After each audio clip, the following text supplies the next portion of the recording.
Good morning, Morning Musings by Melinda. Happy Friday. Oh, geez, the beginning of October is telling us that it's still going to be a rough ride. And the president testing positive for COVID is something that I really want to address with you in just a minute, if you don't mind, because I'd like to talk to you about COVID once again from a spiritual perspective. And hopefully that we can stay positive and look at it from the perspective of what the balance is around the situation. But before that, I want to talk to you about the feeling of being trapped. In fact, I want to talk to you about negative feelings and how they are like coats.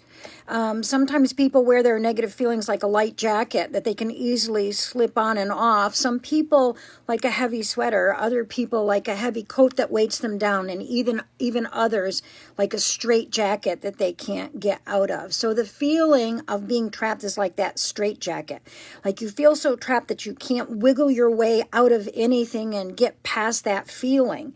And that is, number one, the biggest difficulty, because if you see no way out, then there is no way out.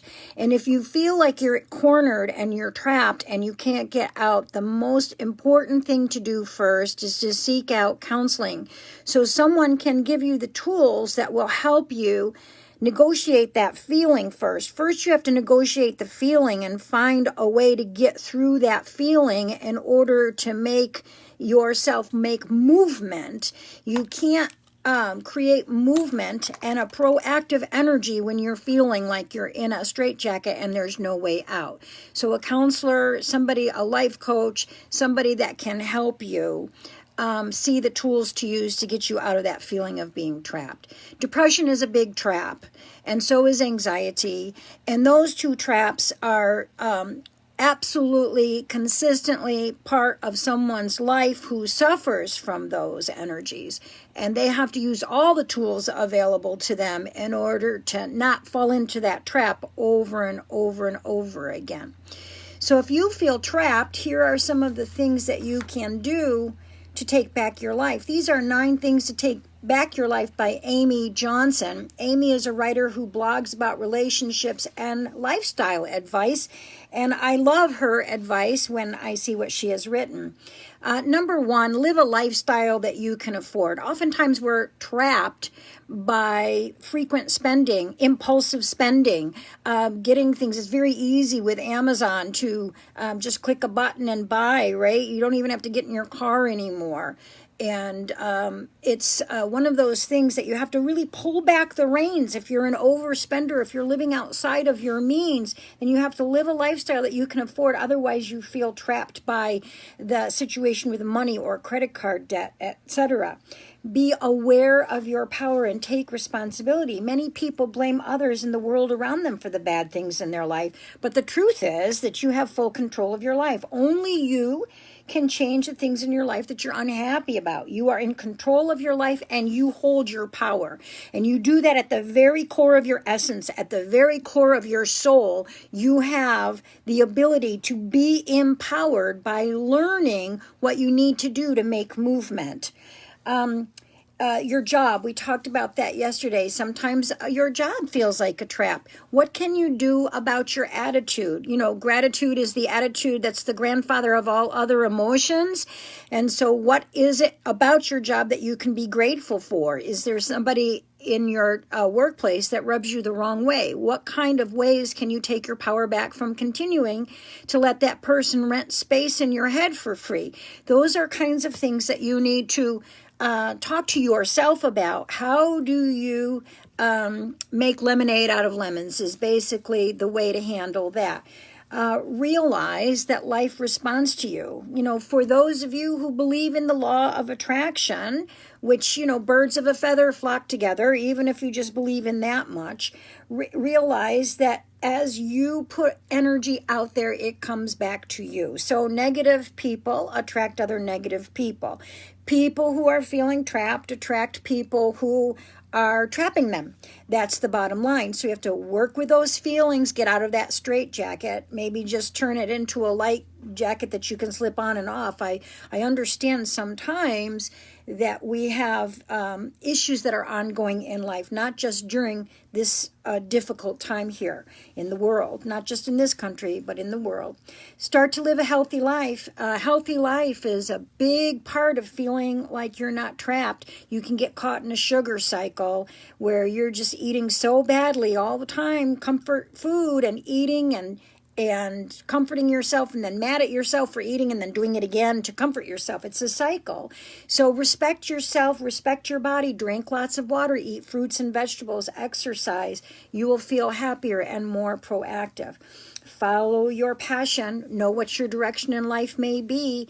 Follow your passion and understand that if you are not passionate about life, then you are going to feel that energy of being trapped always. Be honest and learn to say no.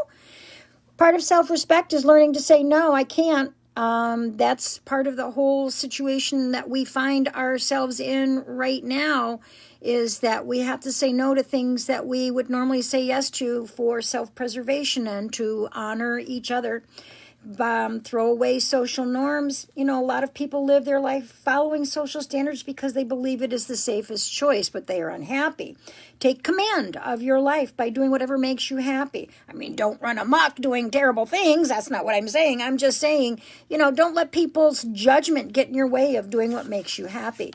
So these are the things by this blogger that, look her up, Amy Johnson. I think she does a great job. Okay, so I just want to talk to you for a minute. Because on news and Twitter and all of that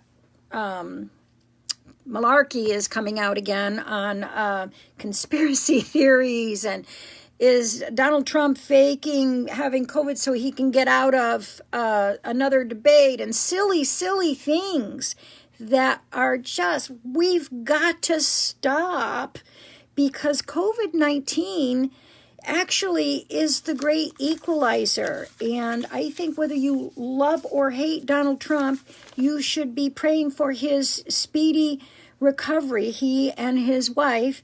And we don't want anybody to get really sick from this thing. We want to find a way, a reasonable way to come together and combat this disease, because it is a global reset and it is the great equalizer, because it doesn't care how rich or poor you are, whether you are black, brown, or white. It doesn't care whether you're a Republican or a Democrat. It doesn't care whether you're a Christian or not, or whether you believe in the law of attraction, and whether you're a self-righteous person, a self-indulgent person, or an unselfish and giving person. It doesn't care. It doesn't care whether you are a conspiracy theorist or a common sense person. It doesn't care. It is a situation that maybe God might be saying, listen to science. I gave you those magnificent brains for a reason. And maybe we just have to start again honoring each other instead of having it divide. And because this disease is dividing and conquering. You've heard that, divide and conquer. And that's what this disease is doing. It's dividing and it's conquering. And we have to stop all of the nonsense and stop that pendulum from swinging way left or way right, and come into the middle and respect and honor each other, and be able to find a way to respect each other's differences and differences of opinions without going crazy and doing crazy things. That's just all I want to say about it. And best wishes to Donald and Mrs. Trump for their speedy recovery. Dawn says, I don't even know what makes me happy or even where I fit in. I continue to struggle with that. Thank you for that comment, Dawn. Again, when you have that feeling, that's a trapped feeling too.